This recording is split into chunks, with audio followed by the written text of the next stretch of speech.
Shalom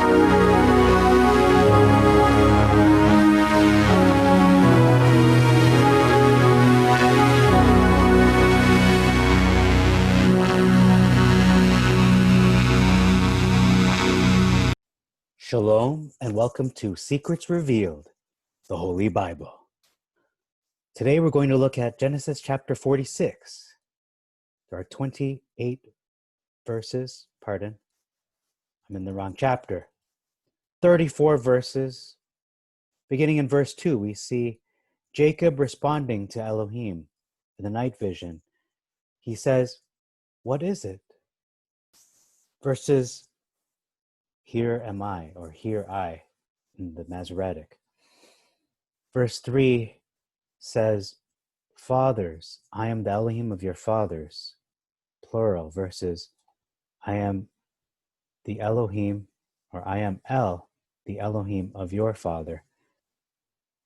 Big difference there in terms of he's saying his name is El, whereas he says, "I am the Elohim of your fathers." It could be the "I am," capital I and A and M.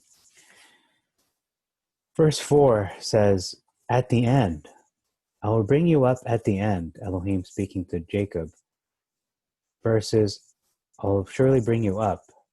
So not giving him a definite, specific time frame. So we can see here that in the Septuagint that Elohim is telling Jacob, "You will be free. I'll bring you up at the end." Either he will be with him on the journey, I'll go down with you into Mizraim, and I'll bring you up at the end.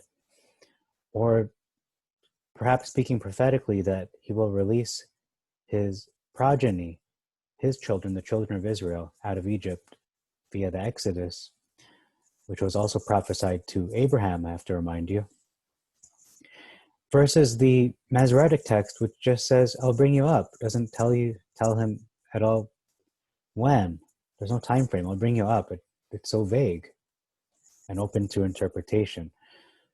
Verse 7 says, "Daughters, the daughters of his daughters," versus "and his son's daughters." Verse 13 reads, gives us a name, Asum, or Asam, or Asam. In the Masoretic, it translates this name, Asam, or Asam, as Job, or Yob, which I don't think is close at all, phonetically. Verse 20, "And there were sons born to Manasseh,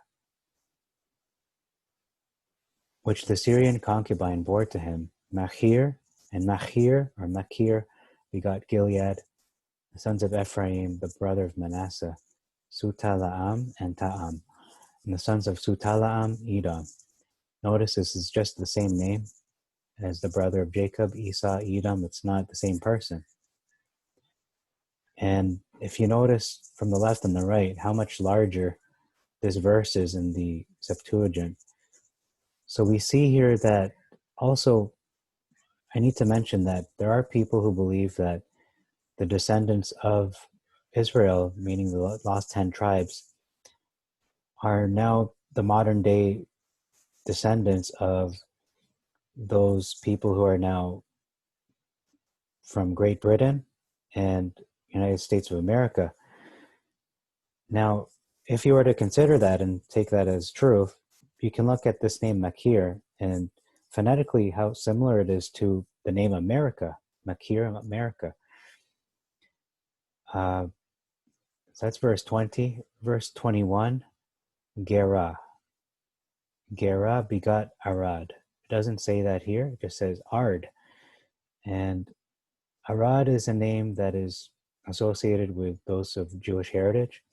Ard doesn't sound like a name of Jewish heritage. It simply sounds like something used maybe in cooking. Verse 22, we see here there are 18 souls versus 14 souls. Same difference in 27. It's a matter of numbers. We see here we have 9 souls versus 2. So you see 9 souls versus 2 souls, and all the house of Jacob was 75 souls versus 70 souls. So I'm not sure I put 9 here, but it says here, yeah, 9 souls, okay. And this is 2 souls. So I'm not sure why I put 7 there. It's actually 2. In verse 28, we see here the name City of Heroes. City of Heroes is the name of the city into the land of Ramses. Here in the Masoretic calls it the land of Goshen and Goshen. Verse 29, we see here abundant weeping. This is Joseph weeping on his father's neck. They haven't seen each other in over 21 years. Now, there are many YouTube videos. People like watching these kinds of videos because they're very heartwarming and tear-jerking. And we have to consider the context, not just of the narrative, but put yourself in that story, in that time, in that day. Don't just read it as words, as a narrative, but pretend you're there and imagine it happening. There are people crying. Obviously, Israel and Joseph are crying on each other. But even the people watching, it would be very hard not to cry. In fact, the book of Jasher recounts how all of Egypt, or those Egyptians watching, also cried with them. People in the Middle East don't hold back their emotions. They are very honest. They wear their heart on their sleeve. So you can bet there's a big, massive weeping here. So that's what we see here. There's abundant weeping.